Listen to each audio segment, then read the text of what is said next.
Good evening, everybody. My name is Graham Walker. I'm here from the ANU Centre for the Public Awareness of Science, and we're going to hear about some fairly exciting science this evening.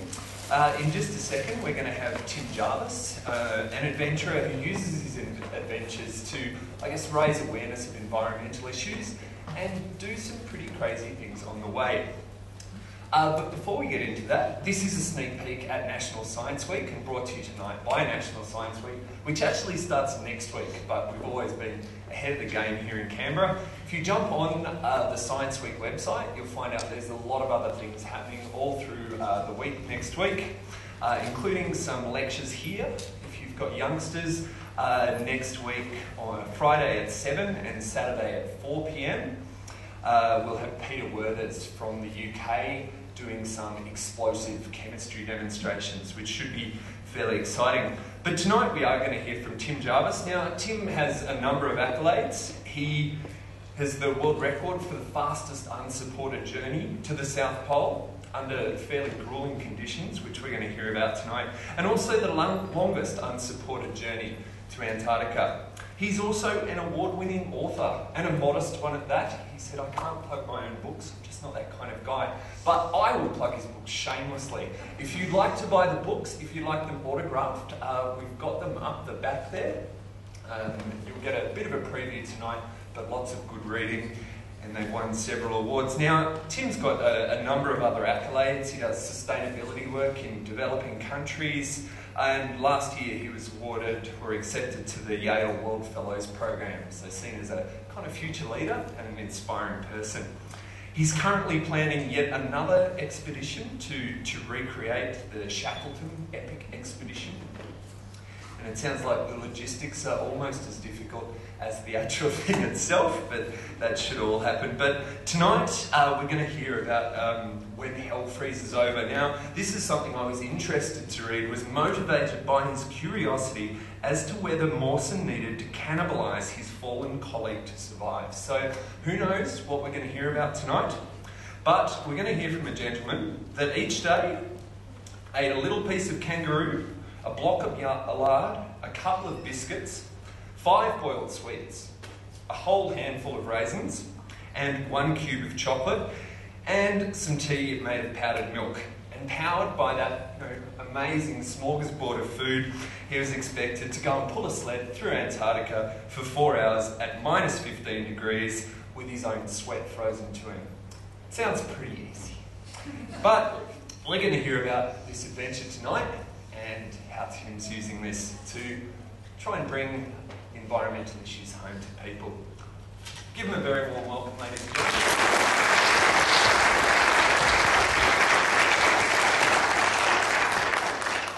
Thank you very much. It's always nice to find a venue when you've got a reputation for getting lost, which occasionally happens to me. I noticed this is called Safe Return Doubtful. Maybe someone's not telling me something. Safe Return Doubtful, of course, was a line, part of the line that Shackleton placed. He placed an advert which may have been apocryphal, may have been real, which was advertising for men for his polar expedition, and it said men wanted for hazardous journey, etc., etc., etc. Honour and recognition in case of success, safe return doubtful. And he placed this in a paper of the time in 1912, 1913, and expected to get 20 applications, got 3,000. So there we go. In fact, what I'm going to talk about this evening is mainly to do with the Mawson expedition, the expedition to retrace Douglas Mawson's journey, and then a little bit about the lead up to Shackleton, which is the next cab off the rank, if you want to look at it in those terms. Let's see if I can, there we go. I suppose the journey began for me in '99, the journey anyway, to try and retrace Mawson's journey. This is the South Pole, for those of you who don't know. The mirror ball there is not there for, illicit discos or raves or anything like that. It was there basically prior to the invention of the fisheye lens. If you wanted to take a curved image of the night sky to photograph the aurora, which of course in the winter months when you have total darkness are wonderful to see at the South Pole, then the best way to do it was use a conventional camera, take a picture into the mirror ball, and you automatically got a curved reflected image. So that's what they did prior to the fisheye lens. So that's what I did, took a photograph into that after 47 days of walking to reach the pole on a bid to be the first person to walk all the way across Antarctica unsupported, so just essentially on foot. all my expeditions are, I'm a big guy, so I suppose I'm sort of, you know, unfortunately genetically predisposed to pulling large, heavy objects around. I am the horse to the cart, effectively. I pull my sleds behind me with all the food, fuel, comms gear, equipment, spares, everything I think I might need on a journey across the polar ice cap. The sled itself weighed 6 kilos, but I put 225 kilos worth of equipment in there, and food and fuel. 93 days worth of food for a crossing of the Antarctic. You've got to basically try and cover 30 kilometres a day to make the 2,700 kilometre distance. The famous polar explorer Ranulph Fiennes, the Brit, said trying to pull a sled in Antarctica is like trying to pull 3 grown men in a bathtub through sand. And the reason is that quite literally the snow is so cold because it's so dry in Antarctica that even with all that weight in the sled, you're not putting enough pressure on the very dry snow to create any kind of melting of the snow. You know, when you grab a snowball and you apply pressure, a bit of moisture comes out, and you rely on that principle to make a sled actually run. In Antarctica, it really just does not run. So it's hard work. Just by way of a bit of geography, the grey obviously is Australia and the yellow is the Antarctic. I suppose a few key things to remember. There are probably people here who know quite a bit about the Antarctic, but the basic geography is that it's twice the size of Australia, give or take. So Australia is 7.7 million square kilometres in size. Antarctica is about 14. And one of the more amazing things is that it's covered in an average thickness of 2,000 metres of ice, and that's an average. Some places far thicker, over 4 kilometres thickness of ice.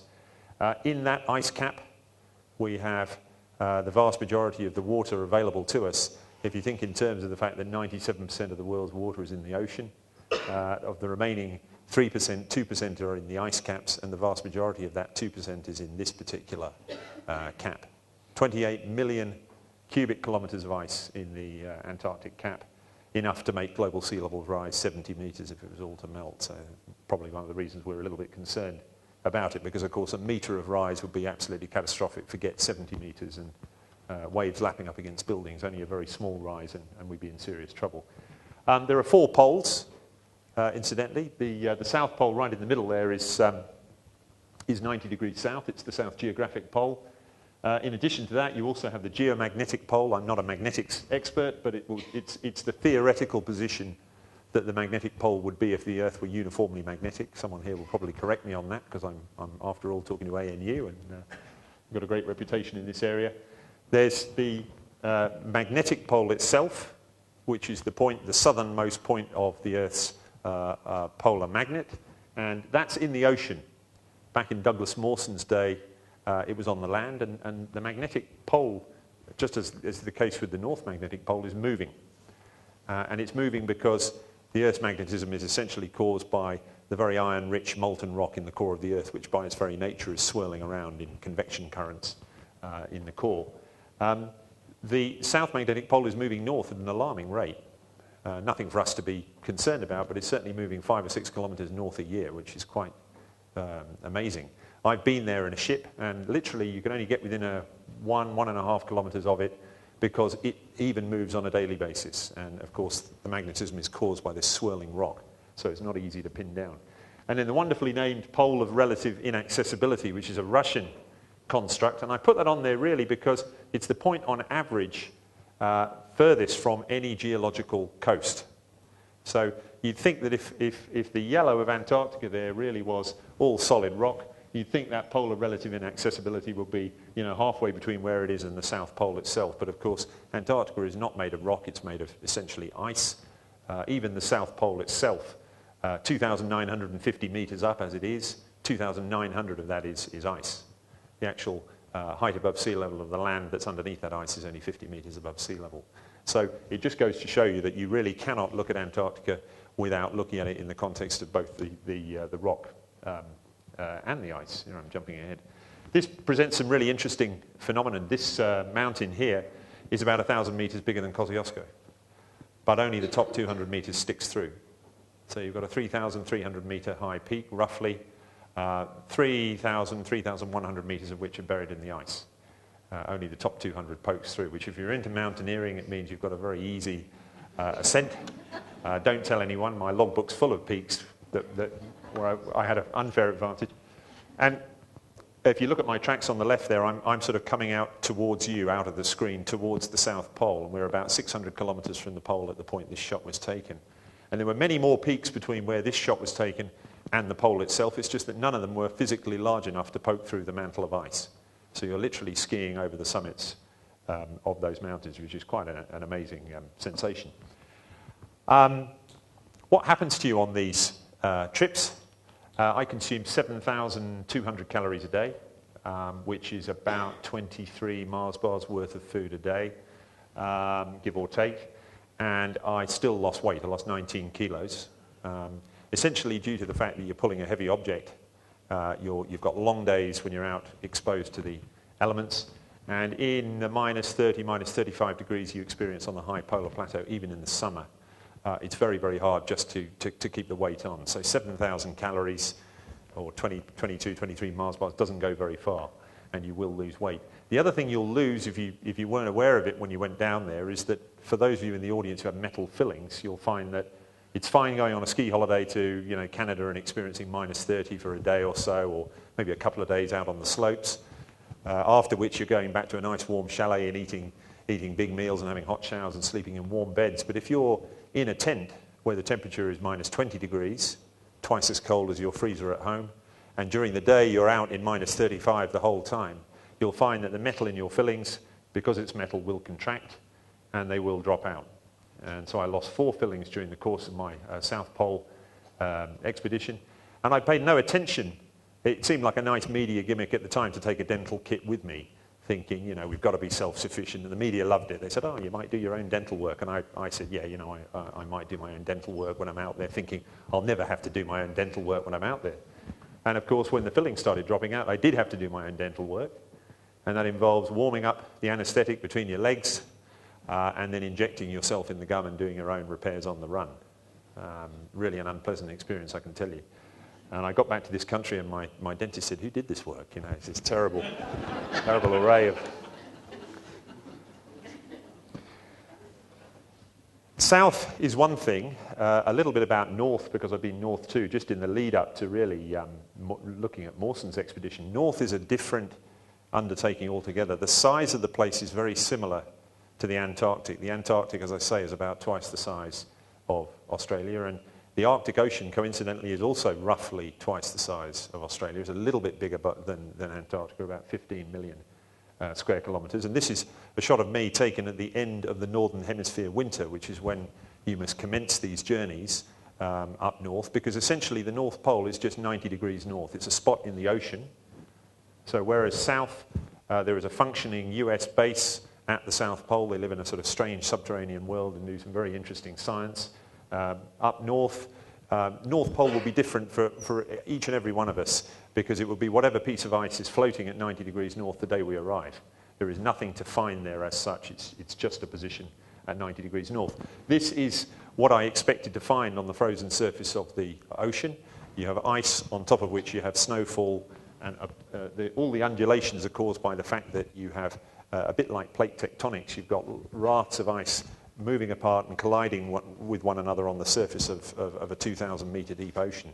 And the ice itself is only perhaps 5 metres thick at the North Pole, less than a metre thick for most of the journey you'll make from either Canada or Russia up to the pole. Now, that's what I expected to find. The journey consists of sort of jumping really from one piece of crazy paving to the next. So you step off either Canada or Russia, and then you're onto this strange little patchwork quilt of pieces of ice floating on the ocean.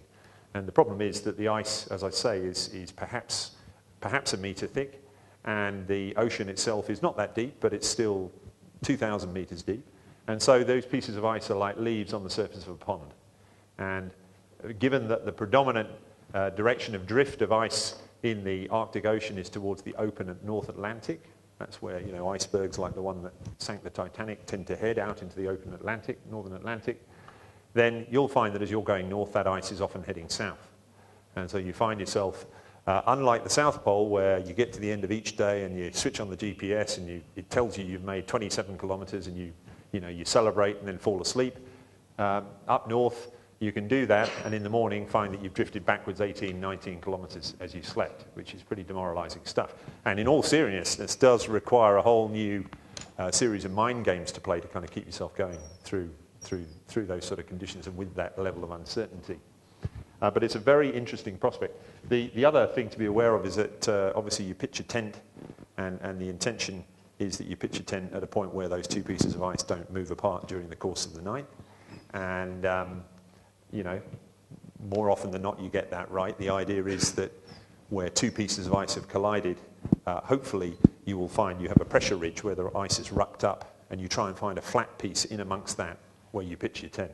And the principle is it's a little bit like having a weld between two pieces of metal. It tends to represent the strongest place for you to put your tent. So if the pressure starts moving the ice apart again, you just hope it won't move apart at the point you're at. Like I say, it's a nice concept. It doesn't always work that way. All of these trips, I'd always done trips in the modern way. So you do trips which are challenging, but you do them with as many of the modern bits of equipment as you can. You make them as easy. You undertake a difficult challenge, but you make it as manageable as possible.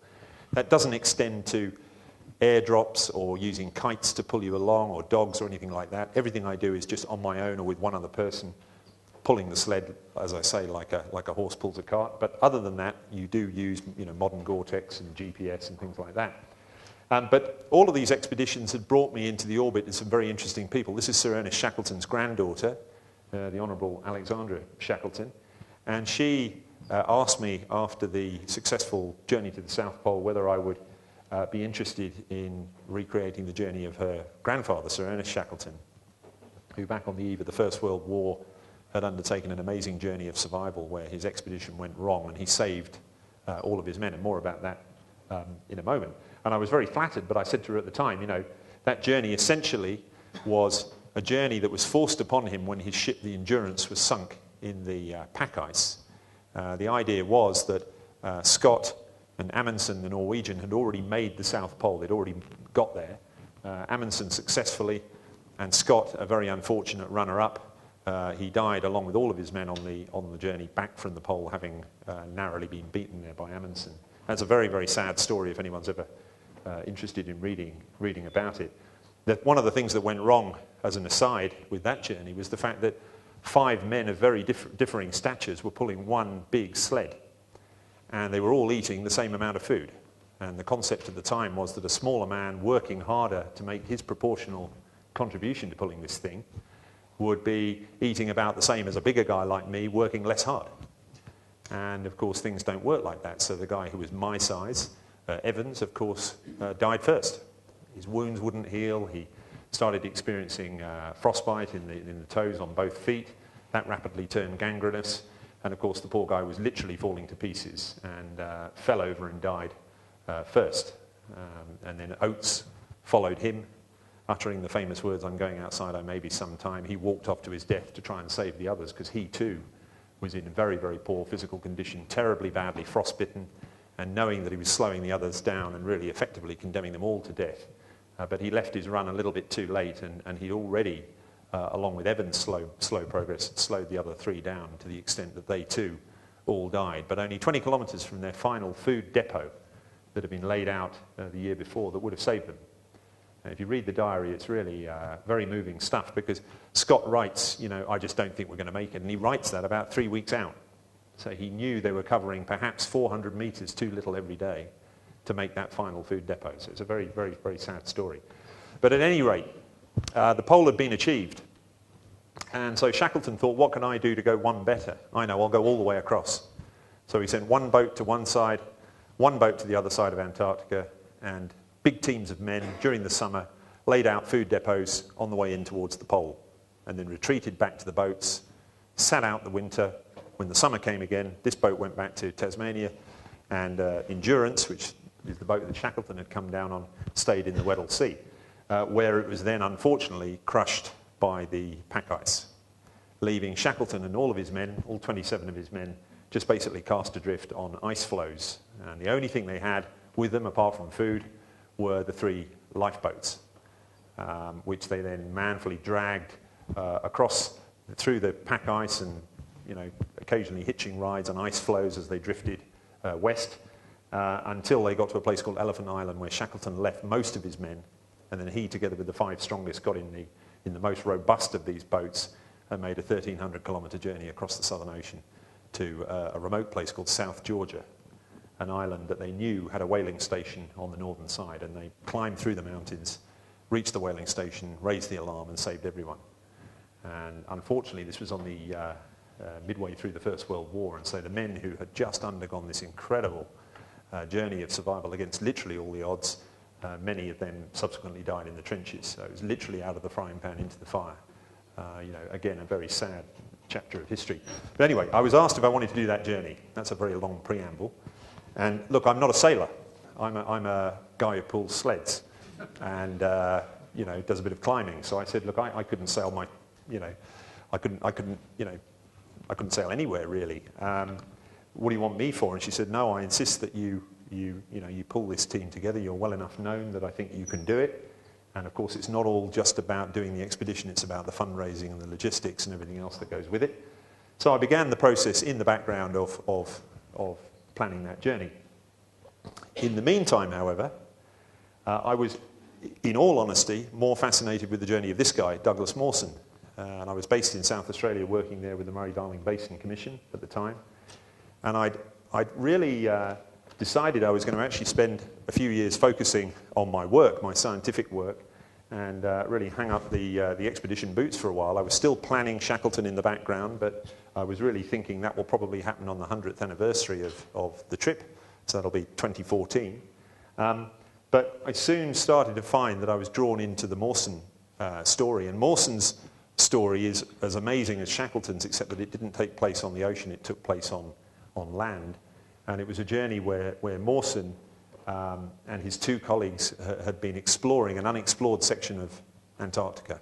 This wasn't difficult, incidentally, back in 1912, 1913, because, of course, huge chunks of the map were blanks. And all was going well. They were about 500 kilometres from their base, a place called Commonwealth Bay, and they were in charge of 2 dog teams that pulled most of the food and provisions for the 3 men. And Mertz, the Swiss doctor and cross-country ski champion, was out the front scouting for crevasses. Mawson was in the middle with the slightly smaller dog team with a slightly smaller sled. And the biggest sled with most of the food for the 3 men was at the back. And the idea was that it would be safer if it was at the back because the 2 guys at the front could scout out for crevasses. They were travelling through very, very heavily crevasse regions at this stage. These crevasses, incidentally, are not valley glaciers like you get in New Zealand. These things are 40, 45 kilometres wide.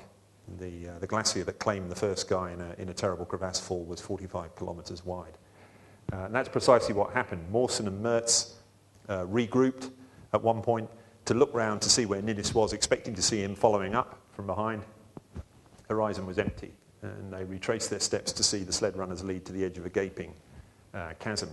And they reckoned that he had fallen 120 metres down into this massive crevasse. That's not difficult given the thickness of ice that I was talking about before in the context of the Antarctic. 120 metres is perhaps only 10% of the depth of the ice at that point, so it's very easy to fall that kind of distance. And at any rate, the tent was gone, the dog team was gone, Ninnis, the British Army officer, was gone, and 80% of the food was gone. And that left Mawson and Mertz in pretty dire straits with, as what Mawson described as, 6 miserable dogs left, and only 20% of the food. And Mertz had lost his over trousers, so the windproof trousers. All he had was his thermal layers. And for anyone who's been out in Tassie on a wintry trek, you realise if you don't have windproofing, it's pretty unpleasant stuff. And so they made their desperate bid to try and save themselves. And on that journey, Mertz died halfway back of what Mawson described as fever. But that has always been, people have surmised that it might have been the fact that they were forced to eat the dogs, and that they consumed quite a lot of the offal of the dogs, it being the most palatable meat, and that they probably consumed toxic levels of vitamins in the dogs' livers. And if you talk to any Inuit people from the Northern Hemisphere, which I have done, you'll find they will never eat the offal of any of the animals, the Arctic animals. And of course, huskies are Arctic animals that have been brought south by man. And Anyway, back in those days, we didn't know about vitamins, and so Mawson, thinking he was doing the right thing for Mertz, gave him the dog livers, and I suspect that's probably what killed Mertz. But anyway, people had surmised ever since that perhaps Mawson had to cannibalise Mertz in order to make it, because they just couldn't make the numbers work. How could he make it on such a tiny amount of food? He had about a quarter of what I'd consumed, losing all the weight that I did. How was that possible? He covered less distance than I did on that modern expedition, but then again the equipment was far more cumbersome, the conditions were far more difficult. He was out there for hours and hours and hours on end, picking his way through very heavily crevassed terrain. So I decided, A, I wanted to do it to see whether I could do things the old way, and B, I was just genuinely interested in finding out what it was that had allowed Mawson to make it. And I hadn't actually necessarily drawn the cannibalism angle myself until the media kindly reminded me that it was a hypothesis. And so this kind of got tagged on to the expedition, and it became, Tim Jarvis's journey to see whether Mawson ate anybody, which I wasn't too happy about because I got great respect for Mawson, but anyway, I had to wear that. So I went off on the process of planning to replicate Mawson's journey. And I won't go into the great philosophy of what life choices you make to make these things possible, because I haven't got enough time for that. But suffice to say, these trips are not easy to plan. They take 3 or 4 years. You have to put career on hold, relationships on hold, and you've got to raise a lot of money to make them become a reality. And you've got to plan all the way down to the to the real level of detail that's required to make them work, because it's the small things that can completely undo you. This is a shot wearing the Burberry clothing. Burberry these days make tartan line handbags and trench coats and things like that, but back in the old days, they made all of the polar gear. So Amundsen, Scott, Shackleton and Mawson all wore Burberry clothing. And Burberry was the Gore-Tex of the time. No insulation properties whatsoever, but good windproofing. I have to say, it's for those of you who've worn Burberry in cold climes, you'll find that it ain't that good. It's okay. It does keep some of the wind off, but it gets very wet very quickly. But more about that in a moment. But we borrowed those outfits from the Shackleton program that featured Kenneth Branagh as Shackleton. He's the smallest guy, by the way, so his outfit was nowhere near fitting me, but luckily there were 27 outfits made, and so we managed to find those that did fit, and we signed our life away and borrowed them from Burberry. I put the other thing worth mentioning in there is you've got a glacier in the background. That's about 2.5 kilometres wide, and that is tiny in the scale of the Antarctic. Some of the glaciers there, the biggest glacier feeds into the Amery ice shelf, and it's the Lambert Glacier, and that's almost 100 kilometres wide. So if you can imagine the sheer scale of what you're dealing with down south. Preparation took a long time. I mean, we had to replicate everything. So we soldered together old tins in the same style as Mawson's.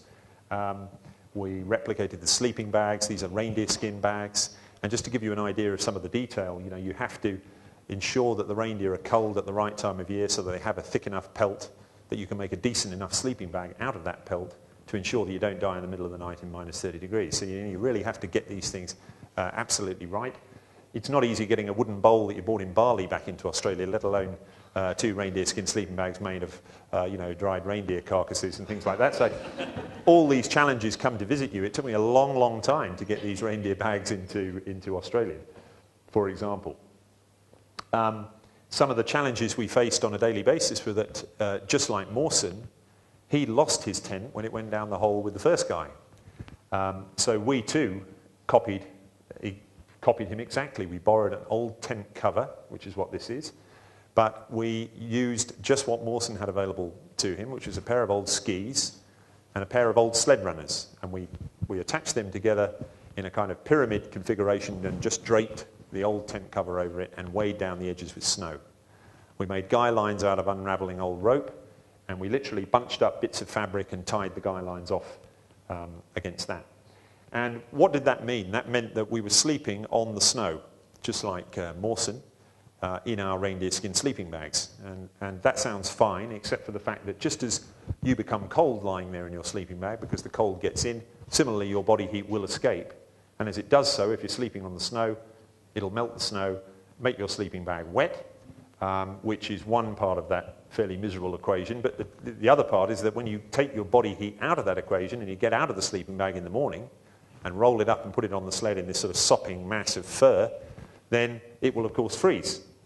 And so when you get to the end of your day, having consumed your starvation ration, you then have to sort of uncrack the sleeping bag, and the only thing that makes it malleable again is your body heat, at which point you're wet again. So it's really a miserable state of affairs, and in fact Mawson suffered a lot from being wet as much as he did from being cold and all of the problems that causes. We replicated all of the gear, as I say, so we had a sled specially made, no screws or nails or anything like that, all bound together. And, you know, that sled, that tent too became heavier and heavier during the course of the trip. All of your breath during the night and all of the steam coming out of the stove, the old Primus stove that we used to boil up what little food we had, all of that clags up the inside of the tent, and you end up with a tent that's weighing more and more and more and more. And you get that even with modern expeditions. You end up with a lot of the moisture, a lot of your exhalation of breath during the course of the night ends up on as a thick layer of rime on the inside of the tent, a thick layer of frost. And the only way to get rid of it is to try to shake it out. But with a tent like this, so big and cumbersome it was very difficult to do that. So it just became heavier and heavier and heavier. And the thing weighed about 80 kilos in the end, with all the moisture and the wood and the heavy canvas of the tent itself. We used the old army boots, and the same thing applies there. You know, you wear them during the day and you get nice and warm, or relatively, and you take them off at night, and if you sweat it into them, of course, they will freeze. So you have to put them in your sleeping bag with you. So you're there in with your hobnails inside your wet reindeer skin bag, having eaten your piece of lard for dinner. It's a really pretty unpleasant situation, but in all seriousness, I scuffed the right boot with the left boot, tore about a 2.5, 3 centimetre hole in the top of the boot, and from that point onwards my right foot was completely numb, and I got badly frostbitten toes. Just as a point of interest, a film was made about this expedition, and one of the criteria under which the ABC insisted I had to adhere was the fact that if I got very badly frostbitten, I had to be, you know, the expedition was over, the experiment was over. So I spent my whole time concealing the fact that I had badly frostbitten right foot. And so that doesn't appear in the film. And so it's funny, you see the doctor paying attention to all sorts of minor things, and I'm thinking, I just hope they don't take my right boot off, or I'm in real trouble. This was the food. Normally I take olive oil, and olive oil is useful because it gives you the calories and it doesn't taste too disgusting, even mixed in with muesli, which is how we normally consumed it. And incidentally, if you want to do a trip, you have to start consuming that diet a long way out. There's no point going down to the Antarctic, having consumed a normal diet before going, and then getting to Antarctica and then suddenly consuming 500 mils of olive oil a day, because you'll find the bottom will quite literally drop out of your world. And it will be a terrible shame to say to the sponsors, I'm sorry, we had to give up because of, digestive complaints. So you do have to start, it's another aspect of the planning. Revolting to put it on cornflakes, I can tell you. I wouldn't recommend it to anybody. But with Mawson's expedition, we consumed pemmican. Pemmican was one of those euphemistic terms that the early explorers used to describe basically lard with a little bit of either beef or kangaroo jerky ground up in it for flavour. Revolting stuff. We had a mobile phone-sized piece of that a day, as you were saying, and it's nowhere near enough. Our diet was around 2,000 calories, and I consume getting on for 4,000 calories just in everyday life. So 2,000 calories was way below what someone who's 196 like me needs to survive. But it wasn't the highlight of the day. 5 boiled sweets, a tea bag we would reuse morning and night, perhaps 1 little cube of chocolate each, a few raisins, and then the kangaroo jerky, which was substituted for the dogs, which the ABC insisted we didn't eat. So they said, we don't care what you do, just don't eat dogs, because that won't go down well. So we didn't. And there gives you some idea of some of the rations. In fact, the pemmican is top left. And it looked almost palatable when you mixed it in with a bit of ground up beef jerky. But pretty disgusting stuff. I'd find that I'd consumed all of my food by the morning. And I would try as best I could to save a couple of boiled sweets and the tea bag to be reused in the evening. And I kid you not, it was a desperate set of circumstances, because about a week in, I didn't bulk up before the expedition. That would have been cheating, of course. And there's no point, if you're making a film about replicating Mawson's expedition, there's no point kind of waddling up to the start, having very obviously overeaten to bulk up. So I walked into this thing looking relatively normal as one can, and by the end it was I was in dire straits. You just lose all capacity to keep warm, keep positive. You know, if you can recall times where your blood sugar levels are a little bit low and you get a little bit ratty or you know, things irritable, you can magnify that many, many times over in the context of a trip like this, because you have these life-threatening, potentially life-threatening situations coming your way on a kind of weekly basis. Tent's going to blow away, or there's a crevasse you'd narrowly avoid.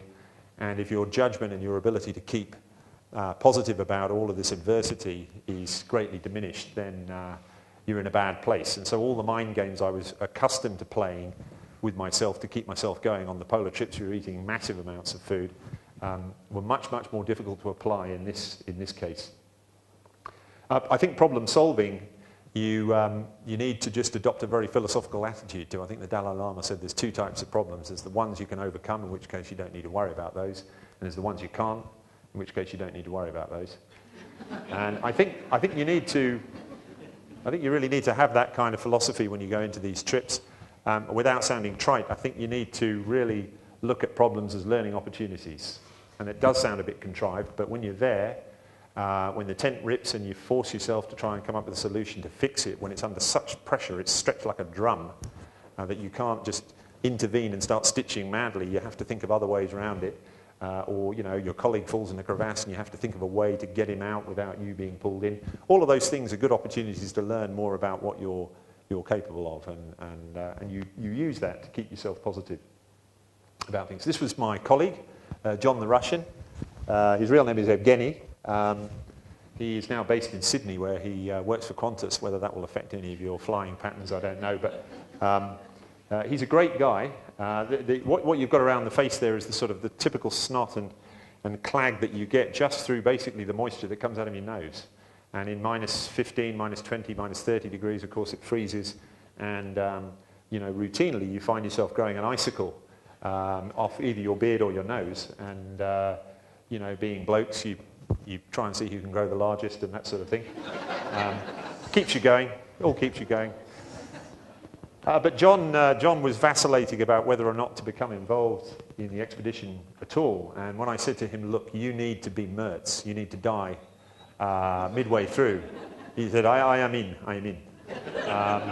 It appealed to that Russian sense of fate, that he was going to have to manfully die halfway through. So he did.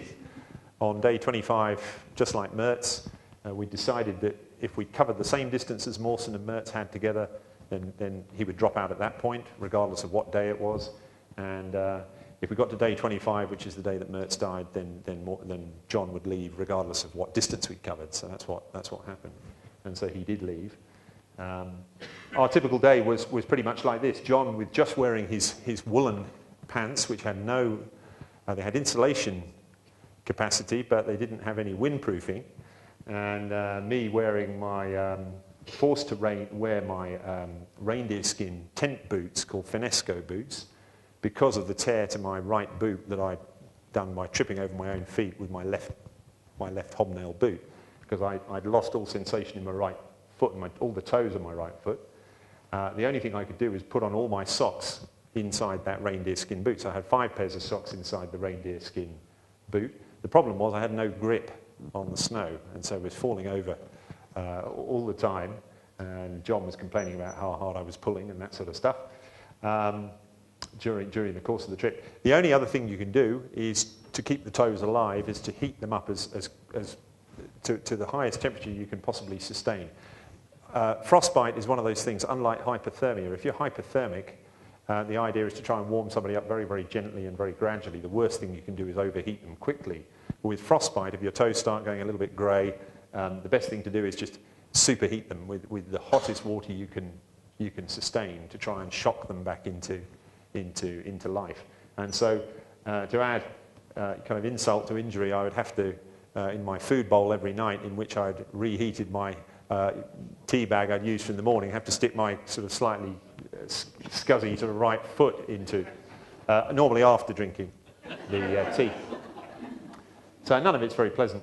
John did die, as I say, midway through, and I cut my sled in half, just like Mawson, but I did it in the same way, using the Bonza knife, for those of you who know the story, a little forerunner of the Swiss Army knife, which had a saw blade on it. And it was an interesting story associated with just finding that knife, a 100-year-old knife, and who might have used it before. But I didn't cut the sled in half to contrive any similarities with Mawson. I did it basically because these sleds are designed to be pulled. You can see how wide the runner is. They're designed to be pulled by a big team of dogs, and they're designed to contain or to carry maybe 600 kilos of provisions. And so the idea is that with that amount of weight in the sled, it applies enough pressure to get that run that I was talking about, get that melting of the snow. If you don't have much in there, we had perhaps 150 kilos.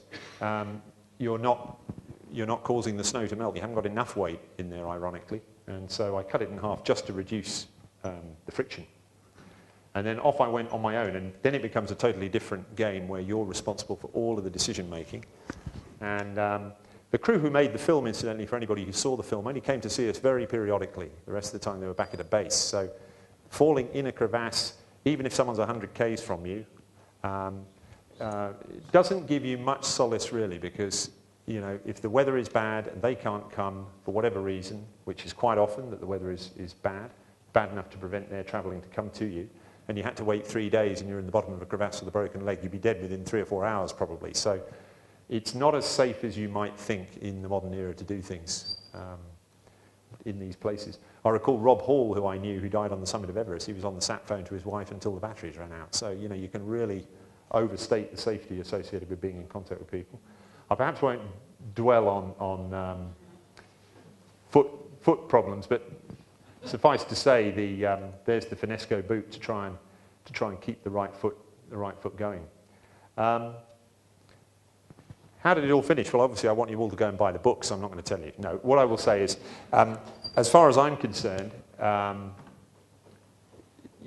journey was possible with the food that Mawson said he had, because I did manage to cover the same distance as him in the same kind of conditions. And the thing is about those Victorian and Edwardian era explorers, they often didn't talk about family back home or how they were feeling on any given day. You don't get a great insight necessarily into their inner feelings, but they were very good at itemizing exactly what they ate, where the wind was coming from, bodily function, how the equipment was holding up, and all that kind of thing. So you got a very good idea of exactly what they experienced, which allows you to recreate things very, very precisely. So I'm pretty confident I went through the similar conditions to Mawson. The differences were that we didn't eat dogs and nobody died. And those are obviously two incredibly significant things in that, you suffer the psychological trauma of losing your colleagues, one to a crevasse fall and the other one to what I believe to be vitaminosis. I think we can finally definitely put that whole debate to bed, because we didn't eat dogs and we didn't suffer the same level of debilitation as Mawson. Mawson lost rafts of skin off the bottom of his feet. He literally had to tape 7 or 8 thicknesses of skin back on to the base of his foot and put lanolin on it and literally tape it up with bandage and use the raft of skin, which was almost effectively like a cast of the bottom of his foot, just to give him some sort of insulation. He lost hair. He was losing massive amounts of skin from around the face and ears and under the arms. So I think it's very clear that he was suffering from the effects of vitaminosis, and that's what killed the unfortunate Mertz. As I say, Mawson gave a lot of the offal to Mertz, thinking he was doing the right thing by him, thinking he was giving him the more palatable meat, where in fact he was slowly poisoning him, or not even slowly. Within 2 weeks he was dead. So I'm confident that that Mertz was claimed by the vitaminosis. I'm also confident that having travelled through very similar terrain, that Ninnis was probably claimed because he walked alongside his sled. He was a great lover of animals, and he, like Oates, who had died on Scott's expedition, really wanted to try and keep the animals in fine fettle if he could, and he really cared for them. And he, to save some of their workload, rather than sitting on the sled and being pulled along by them, he used to sort of walk or jog alongside the sled. And the irony is that, of course, travelling through heavily crevassed terrain, a 600-kilo sled with the weight spread over the length of these runners pulled by a dog team presents much less pressure on the surface of a weak snow bridge over a crevasse than a man on his own 2 feet, an 85, 90-kilo man on his own 2 feet. So unfortunately, I think that Ninnis plunged through to his death, and once the snow bridge was broken, of course, it pulled everything else in behind him, because he was on foot alongside his sled, not because of the weight of the sled itself and the fact that it was the largest sled. Which just leaves Mawson, of course, and many of the people who advanced the theory about the cannibalism in the first place said that in his diary he waited with Mertz's body for 2 days when the conditions were good enough to travel in, and knowing how little food he had, 2 days sitting there inactive, still consuming some of your valuable food, represented an almost unbelievably unusual thing to have done, given that you're lying there with a body of a person you can now no longer help. And many of the cannibal theorists have suggested that it was Mawson trying to come to terms with what it was he was about to do, and suffering the guilt of thinking about it, and then not being able to leave him having done it. Whereas I think that it was just the fact that the polar plateau is a very, very lonely place. He'd been through so much with this guy that even his dead body lying next to him represented some sort of comfort and security and camaraderie on this loneliest of places. And his reluctance to leave him behind was probably him just coming to terms with the fact that he was now going to leave all the friendship and relationship that he'd had with this man that he greatly respected behind there on the ice. And it just seemed like a very unfitting way to leave him. But nevertheless, Mawson stayed for 2 days with him and then left to proceed on his own on that journey to save himself, and of course narrowly made it. When he finally made it, he was in such a debilitated state when he fell through the door of the hut at the end, and luckily some men had waited behind. He missed the boat by 1 day. He saw, as he arrived at Commonwealth Bay on foot, he saw the boat sailing over the horizon, saw the steam, the smoke sailing over the horizon. And some men had stayed behind, and he stumbled through the door of the hut, and they said, "Which one are you?" And he was in such bad condition, so malnourished, he'd lost about a third of his body weight, and terribly frostbitten, completely haggard, that even though he was completely different in stature and physical appearance to the other 2 men, they didn't know which one he was. But it was a truly remarkable journey, and one that I don't really feel that I've replicated with what I did. I just feel humbled by the fact that I got anywhere close to what he experienced. But without moving on too quickly from it, this led the Honourable Alexandra Shackleton, who I showed you before, Shackleton's granddaughter, to say, "Right, now you've done that one, you've got that out of your system, what about this original trip that I was talking about?" And there I am, standing at the Earl's Court Boat Show in London last year, next to the James Caird, the original whaler that was left behind on South Georgia after that epic 1,300-kilometre journey. And it's been brought back to the UK and now sits in Dulwich College, which was Shackleton's school. And students now just pass by it without, on their way to the dining hall, without realising the significance of this thing. But nevertheless, it still exists. And we went down there and measured it all up and have made a replica of the original. This depicts Shackleton and his men pulling the boat up onto the land at South Georgia after their 1,300-kilometre crossing. It was truly an amazing journey, because a whaler is really nothing more than that. It was a boat used for harpooning whales, an open rowing boat until you nail planks over the top and add a mast to it. It has a keel, so it has a rudder but not a keel, so it's a very primitive old boat.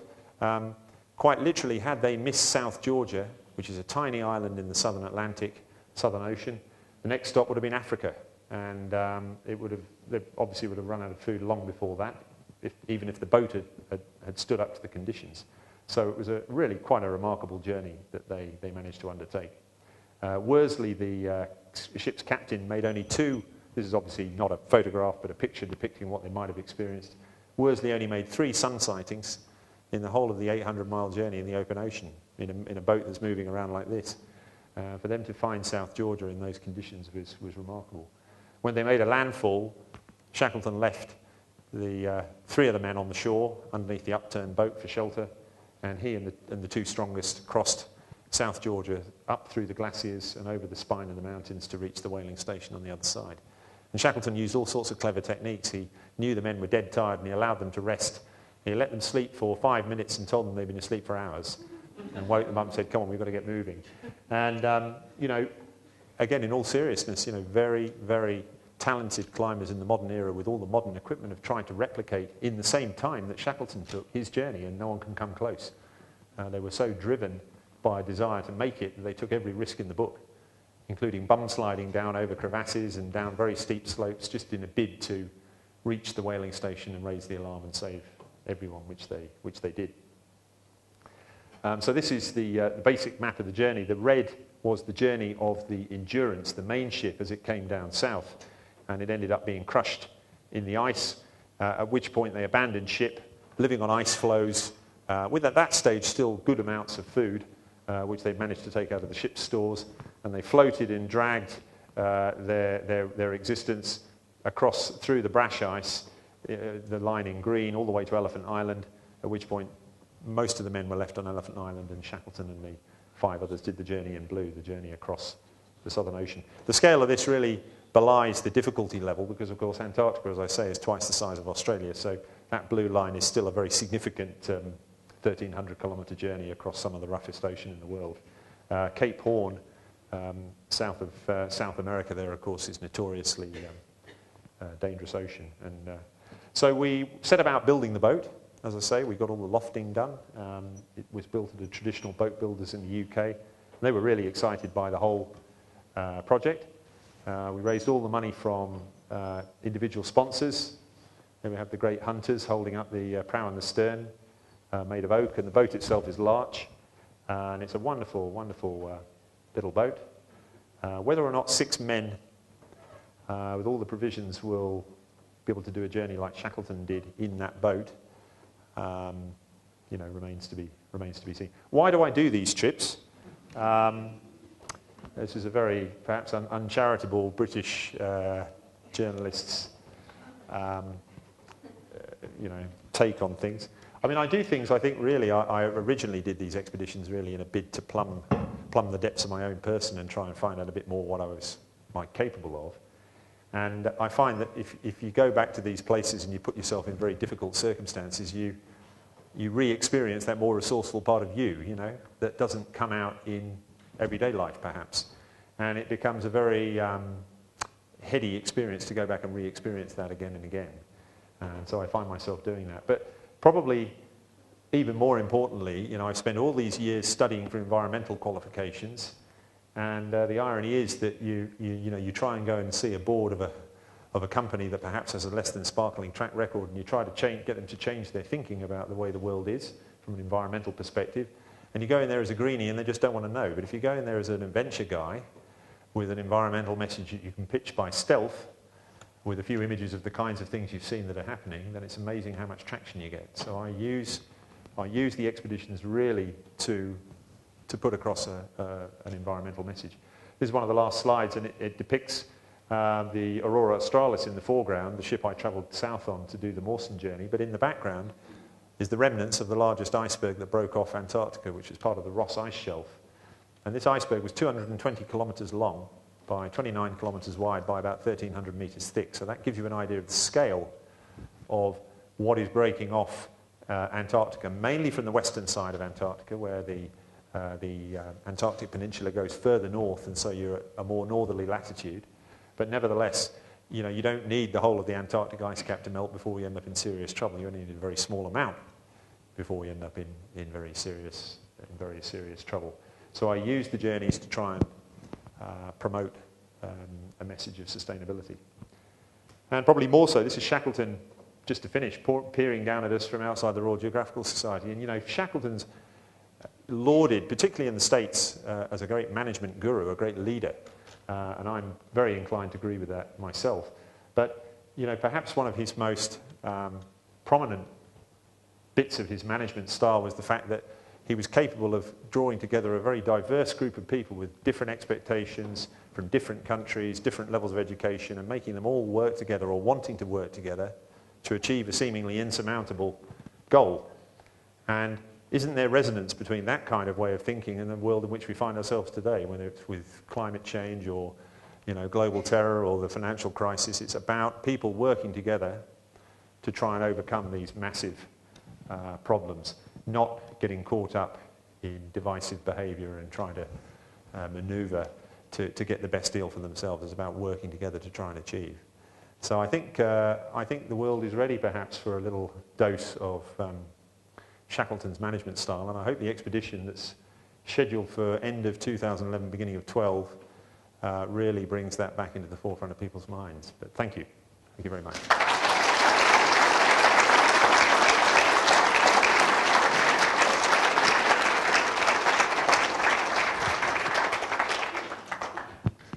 Oh yeah, and I'm happy to answer questions. I hope I haven't gone on too long. Sorry. Tim, did you try and do what Mawson did, pulling himself up from the crevasse that fell down towards the end of the journey? Yeah, did I try and pull myself out of the crevasse like Mawson? And the answer is I did, and the irony again is that this was predominantly funded by broadcast money from Channel 4 in the UK and ABC in this country, and Screen Australia. And so the crew came to visit us every once in a while, and of course they asked me to actually deliberately climb into a crevasse and then try and pull myself out. And the reality is I'd fallen in them already when they weren't there. And I thought, God, where's the logic to that? But I did, and perhaps a bit uncharitably, they depicted, if anyone's seen the film, they depicted my second attempt to get out of the crevasse as my one and only unsuccessful attempt, where in fact I got out first time. In fact, I was pretty furious to see that they'd done that. But when you want to make an expedition that costs about $800,000, $900,000 of broadcast money, then you have to sell a little bit of your IP to your masters. So that's one thing I really disagree with, but I did, yeah. It was incredibly hard. You mentioned a couple of times the mind games that you have to play with yourself. What sort of mind techniques do you find yourself using to remotivate when things are getting very tough? Yeah, mind games. What mind games do you play? I mean, I think, first of all, I would say, not to try and sidestep that, but I think your reasons for wanting to go in the first place have to be the right ones. There's no point going down there on a flush of excitement about your own CV of previous experiences, and you certainly don't want to be listening to what the media have to say about you. You know, this guy has done this and this. Secretly, you're thinking, I don't know if I'm capable of doing this at all, but, you know, they're talking me up. So I think the reasons you go in the first place need to be the right ones, not for personal recognition, but just for whatever your inner reasons are. If those are not right, then it doesn't matter what games you play, you're not going to make it. But other than that, I think it's all about breaking down the enormity of the journey into manageable pieces. And I've tended to do that in life generally anyway. I mean, the trips take 4 years to plan. You go through lots of ups and downs with, you know, sponsors dropping out, people disagreeing, personality issues, you know, major scares. You know, we did some crevasse training in New Zealand, and there were some very, very hairy moments just doing that. And so you go through a lot of that anyway. And so I've become quite adept at looking forward, but only in small increments, and just working through whatever the problem is that happens to be presenting itself to me at the time, and not thinking about anything else, because you know that if you don't overcome that one, there won't be anything else anyway. And it's just an extension of that kind of thinking. There are positive and negative images you can use to try and push yourself on. You can think about the glory, and you can think about not wanting to be just an anonymous person who hasn't left a legacy at the end of your life or something, and you can convince yourself of those kinds of things. But normally it's about breaking the journey down and working to those very, very carefully set goals for yourself. Would you be dragging the James Caird from the point where the endurance sunk across the ice and the Little Sea? That's a very good question. Will we be dragging the James Caird from where the endurance went down to Elephant Island? The answer is we won't, but the thing is they had 28 men at that point, and unless we want to involve maybe a third of that number to pull our one boat through the brash ice and spend months and months just floating on ice floes, we're not going to get close to approximating what they went through. So I think we're really calling it the double, which is the boat journey from Elephant Island to South Georgia, followed by the climbing through the mountains. Did you learn to sail? And did Shackleton, was he a sailor, or he just did it without any training? Yeah, have I learned to sail, and was Shackleton a sailor? Well, yeah. Usually you can swear to. Well, I'm not a sailor, really. Don McIntyre, if anybody knows Don at all, will be the captain of our little boat, and I'll be in charge of the land-based bit when we get there, although I've been pulling together all the expedition up to this point anyway, and Don's only recently on board. So he's given me some very specific goals as to the level of sailing ability he expects me to be at before we set off in early 2012 on the expedition. Was Shackleton a sailor? He was, but he was a merchant navy man. And there was a big difference between being in the merchant navy and being in the Royal Navy back in the day. And he was really looked down upon by Scott, who was a Royal Navy man. And that was perhaps the beginning of the breakdown in their relationship, which led to them not allowing one another to use one another's huts and all that sort of stuff. They really didn't get on at all. Two questions. Just to firstly go back to the issue about what possibly killed Ninnis. Certainly, I know some of your polar hands you could also partly blame Mawson for his reluctance to use snowshoes. Do you have any opinions about that? Secondly, as well, I've been working for the last quite a few years. I worked for Film and Sound Archive on the reconstruction of the polar film when Sir Douglas Mawson was blizzard. That's another issue in itself. I'm very aware of the lecture scripts, particularly Mawson's lecture 2 in 1914 and 15. And there is quite a lot of emotional detail that he describes in those. Oddly enough, in the third person quite often, because he was rewriting the scripts to be used by the lecturers. Apart from the issue of the eating nerds, which of course we can dismiss, is there anything else in your research about him that you feel probably doesn't ring true, that may have been retrospectively dealing with incredibly uncomfortable events, just as a result of your sympathy and your awareness of the psychological sort of state he was going through? Yeah, these are very, very good questions. I don't know how best to summarise. The first one is, what do you think about snowshoe wearing and whether that represented a good way to go? And I mean, I think it would have been undoubtedly anything that spreads your weight more evenly over the surface over which you walk, particularly when it's heavily crevassed, is a good thing. And I certainly found walking with hobnail boots, having always used skis to distribute my weight more evenly, was a problem, a real problem. You were very, very mindful of the fact that in my case I've got almost 100 kilos of weight on 2 slabs of meat, and a lot of pressure you're placing on the snow bridge with your weight not well distributed. In terms of the other stuff about Mawson, the man, I mean, that's a very, very detailed question, obviously, but he really always regarded himself as a scientist first and foremost. He was a physicist on one of the other polar expeditions. He was a geologist. He really went there because he'd studied up in the Flinders Ranges and been aware of the fact that glaciation had probably formed a lot of the landscapes he saw. So he went south to see glaciation in action. So he was really a scientist first and foremost. And he was very unemotional about things, typically. He really was all about the science of what the expedition was going to achieve and never branded himself as an explorer. But there was a point at which, during the course of the expedition, where he suddenly became religious. And he never really refers to God at any point in the trip. He refers to providence. So it's almost like you're mentioning him speaking in the third person. It's almost as if he couldn't quite, as a scientist, bring himself to use the 3-letter word. He spoke of it via a proxy, which was providence. And he spoke quite often of providence having decided that he should make it, providence having intervened to ensure that he, he made it. And he was amazed at how, when travelling on his own with just his half sled behind him, that had somehow wedged itself at the mouth of the crevasse and prevented him plunging to his death. And again, he called that providence. So he seems to place a lot of stead in this concept of providence. Up to that point, he was a reader of Marcus Aurelius, and Marcus Aurelius, for anyone who has read Meditations, is a particularly dry tome. It's basically like almost a Confucian way of living your life. There's a series of statements that Marcus Aurelius, the Roman general, made about how a person should lead their life. And so he almost went from adhering very strictly to that to almost throwing his hands up and saying, you know, my life is in God's hands, and if I make it, it'll be down to him. Is it possible to pick areas that are not heavily crevassed? Did you do that on your own trips?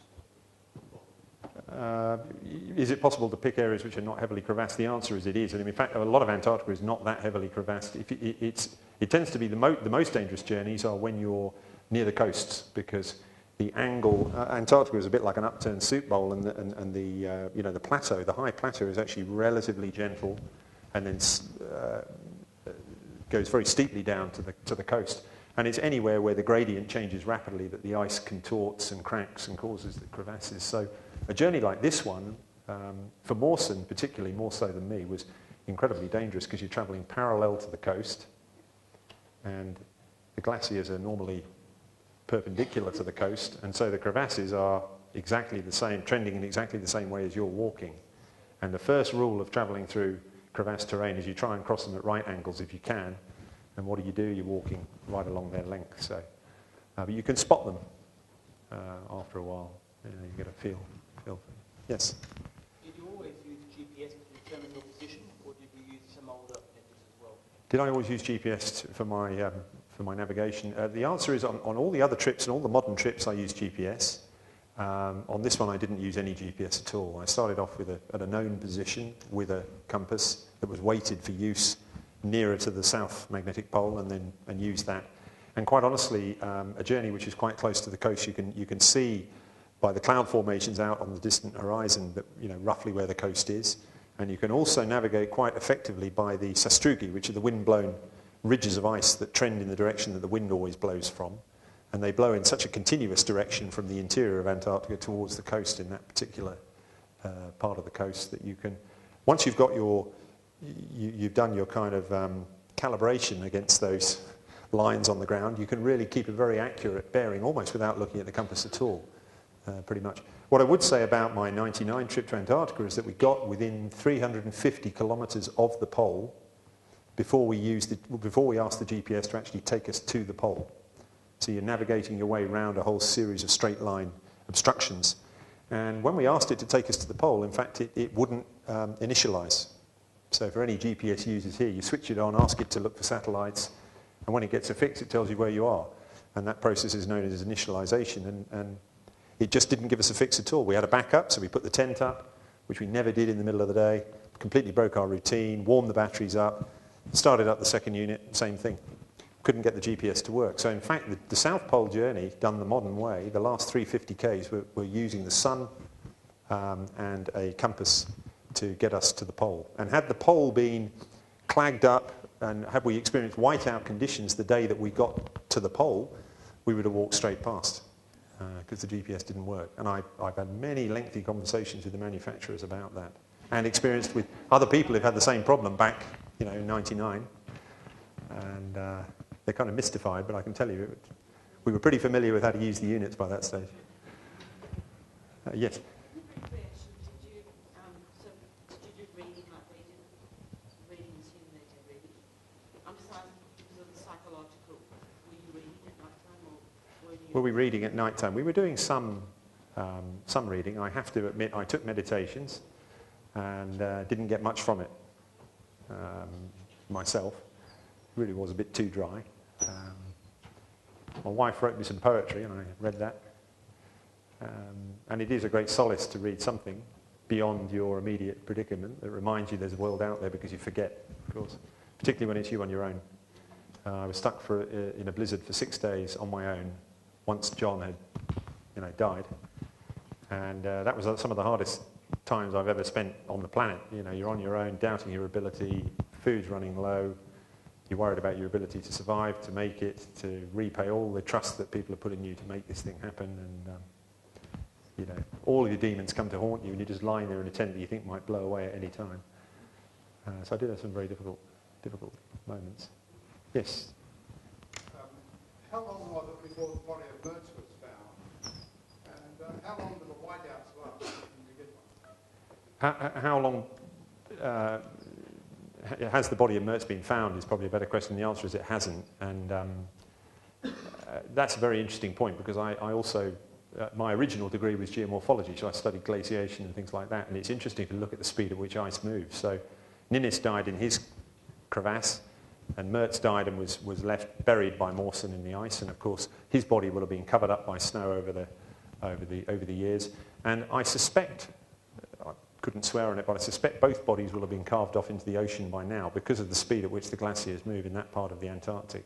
Whereas Scott and his men, who died on the Ross Ice Shelf, again, the speed at which that ice moved, you know exactly, having died near 1 ton depot, 20 k's from their final food depot, 120 k's inland, exactly where the bodies should be. No, not exactly, but roughly where they'll be now. So neither body has ever been found. If you could, I suppose you could conclusively talk about cannibalism. If there's a chunk of thigh missing, I suppose it would be a pretty clear indication. But in all seriousness, they've never been found, and nor will they be. Sorry, I forgot your second. Whiteouts, how long? Yeah, whiteouts, they can last for a week. Yeah. So does that immobilise you? Totally. In crevasse terrain, forget it. You definitely cannot go anywhere. You're too worried. Yes. How's my foot recovered from the frostbite? Pretty well, but I literally still have no sensation in 2 of the toes there, and that's not due to them being, blackened and dropping off. It's the fact that the nerves have been damaged, so I don't have a sensation.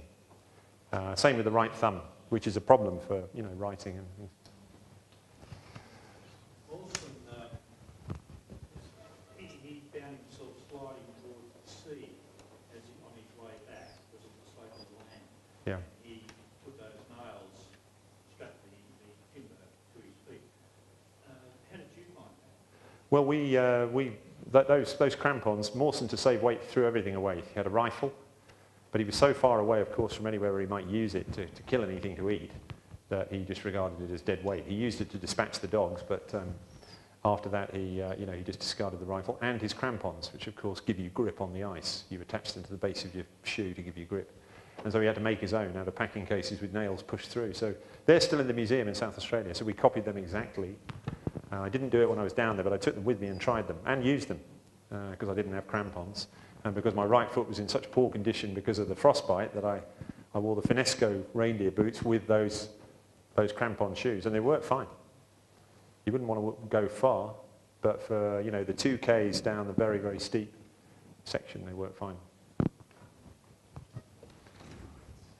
Thank you very much indeed for coming along on a night like tonight.